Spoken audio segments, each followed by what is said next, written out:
How to clean carbon off your piston rings. So this can work for motorcycles and cars and anything that pit bikes, lawnmowers, everything that has a piston in it. You'll see at the starting there, you saw like a before and after of how I did it. I could even do better than this, but this is like a quick cleanup job. I'm going to show you what I used, how I did it, and how I was able to make my pistons look like new. So what tends to happen is when we're doing a rebuild on an old Honda from 1979. This is the piston from my Honda. Now, what we can see here is there's carbon buildup beyond the point where the rings are, which does mean the rings are not doing their job. So right now, just looking at the condition of this, you can see a lot of things there. I'll give it a quick cleanup, and that gives you an idea of how it looks here. But I'm going to give you a step-by-step of how I got to this point, and the rings kind of not working really well, so I need to get new rings as well. So that'll be a separate video, but in this one we are just looking at the carbon buildup and how to remove it easily. You can't really wash it with water, that didn't really work. So what can we use? Well, I used a bit of old carb cleaner, brake cleaner, and an old kitchen like dish sponge. They call this like Scotch Brite in America and stuff, but it's basically just a rough surface that you can use that would clean it. So what I did first is I added a bit of carb cleaner and used the rough side of the sponge, which has got that Scotch Brite already bridled on, and that did a good job of getting it out. The piston itself had a bit of pitting on the top of it, and it wasn't in such good condition, but we are doing a rebuild and I have got some new things on order. So for now, I wanted to make a video to show you it is possible to clean these up and reuse them, to kind of recondition them to save you a bit of money, especially if you have an older motorcycle which is harder to get pistons for. You can still do this. So you'll notice here I'm using carb cleaner to get the majority of it off. I'll put links in the description to the things I used, and the prices are there so you can see what kind of money this will cost you. It's not as cheap as you think. You can actually spend about 40-50 pounds or dollars just buying the equipment you need to clean these things.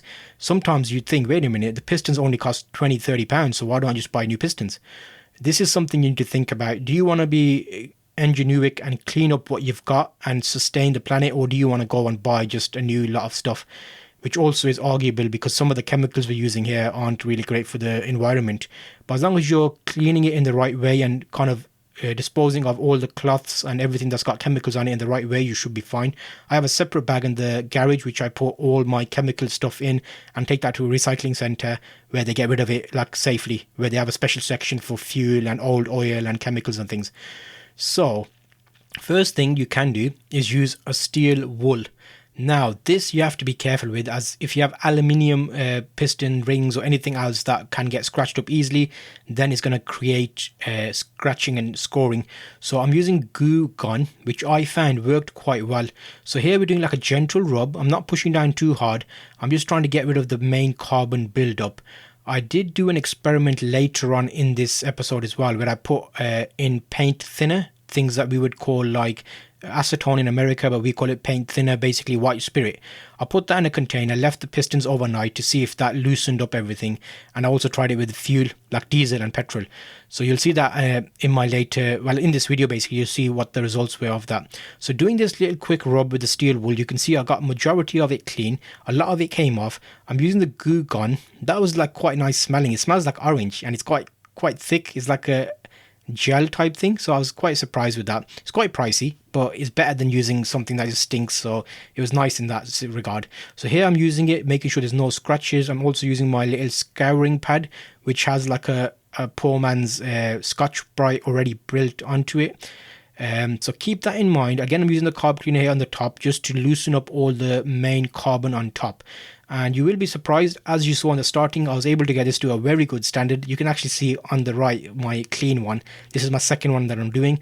What gets tricky is cleaning the inner ring sections, which like the slots.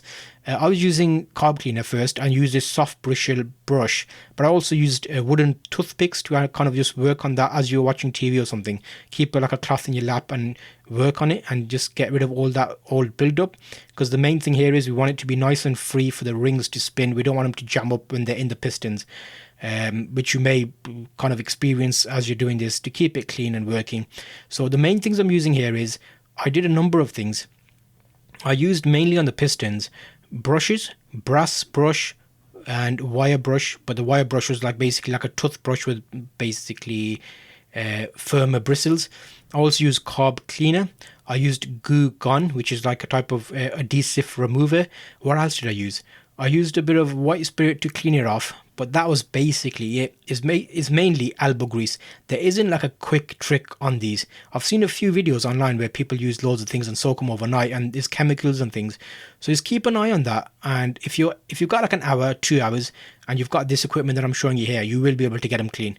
Just spend your time, take your time. It's quite satisfying watching them clean up and look quite good. And during the mid process, as I was cleaning it, I did do a quick check where I put it back into the cylinder block just to make sure that there's no movement, and it was a bit cleaner and it wasn't like as bad. The rings aren't in there, but at least the piston just went down with a bit of compression, so that made me think, okay, at least the pistons are good. It's definitely the rings that I need to think about, and the head gasket. Also on the cylinder block, you need to be careful. The head gasket, when it comes off, is actually a nightmare to clean. The head gasket, you know, the old head gasket that sticks on, you can see around the main gasket sealant. So I'll show you a separate video and 3 ways of removing old gasket as well, so check that in the cards. That's the next video coming up. And there's a few tricks to kind of help you get that nice and clean, because it is tricky if you have an aluminium engine, because you don't want to scratch it up and make it worse than it is. So keep an eye out for that. But as we go through this, you can see the progress of cleaning the pistons, and I did the little test where I put it in old fuel and I put it in white spirit to see if that worked. It kind of loosened it up, but I don't think it did anything majorly than what I did with the brush and using just elbow grease basically. White spirit or petrol or carb cleaner, what is the right thing to use? Well, I've got a bit of a trick for you. I'll show you that in my next video. If you're enjoying this series, make sure to subscribe so you actually get notifications directly to your phone each time I load a new episode. I've got loads of videos planned for this bike when we get it back on the road, so it'd be good to have you along on the journey with me. Take care, and I'll see you in the next video right here.